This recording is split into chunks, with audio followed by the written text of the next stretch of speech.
Hi, welcome to Homeownership 101, Episode 4, with your favorite realtor here, Tanishia Nicole. And today's topic is going to be upfront cost when buying a home.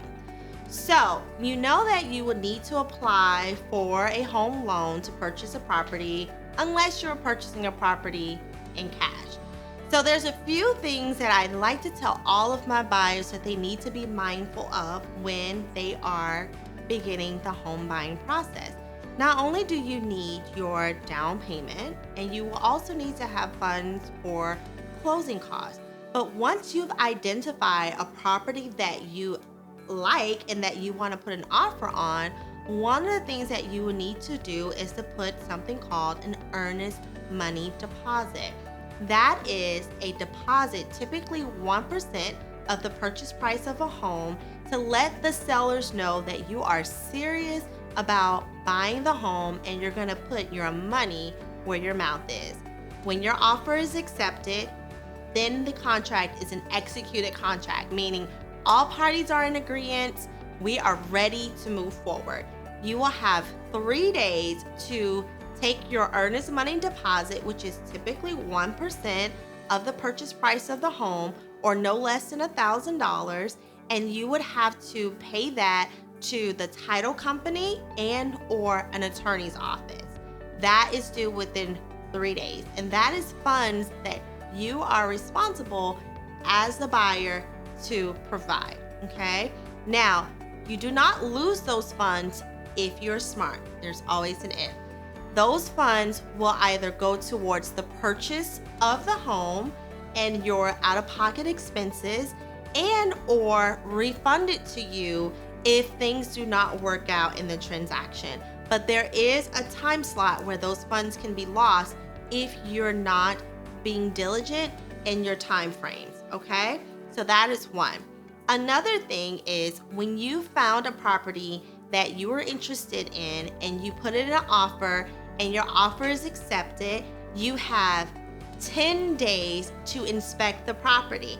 Now, inspecting the property is something that is completely voluntary. You do not have to pay for the property to be inspected. However, it's going to be the best money that you've spent to be able to have a professional to come in and to examine the property to ensure that you are getting a sound property, okay? Even for FHA loan, there's a document that says, for your protection, get a home inspection. Now, home inspections can cost anywhere between $300 to $600. Now, again, that's contingent upon the home, that's contingent upon, how in depth you want the inspection to go. But that money is something that you as a buyer would have to pay out of pocket, and that, unfortunately, is not refundable. However, if you hire a certified inspector and that inspector inspects the home and was found that there's something wrong with the roof or that there's a plumbing issue, then essentially you saved yourself thousands of dollars by investing a couple of $100s to ensure that you are purchasing a sound property. That is funds that you will not get back, but it's funds that are preventing you from paying thousands of dollars down the line. Another out-of-pocket expense as a buyer that you will be responsible for is paying for an appraisal.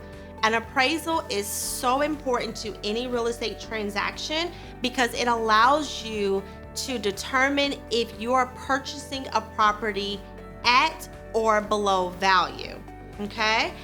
If you get a property and it appraises for significantly less than what you're paying for, then that gives you an opportunity to go into negotiations to try to come to a common ground.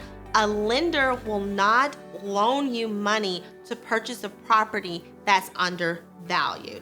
That is a cost that you as a buyer will have to pay that the lender requires. Lenders are happy to lend you funds to purchase a property because that's how they make their money, right? However, a lender will not lend you money to acquire a property that is not worth the purchase price of the property. So the lender will require that you pay for an appraisal so that the appraisal can come back and determine whether or not the home is going to be acquired at value. That is for the lender's best interest as well as your best interest as a consumer. I hope that you found that very informative because it is always my goal to help you to know that you can accomplish your real estate goals with Tanishia Nicole. In the meantime, if you have any questions, don't hesitate to reach out, 904-258-5394. Stay safe and stay blessed.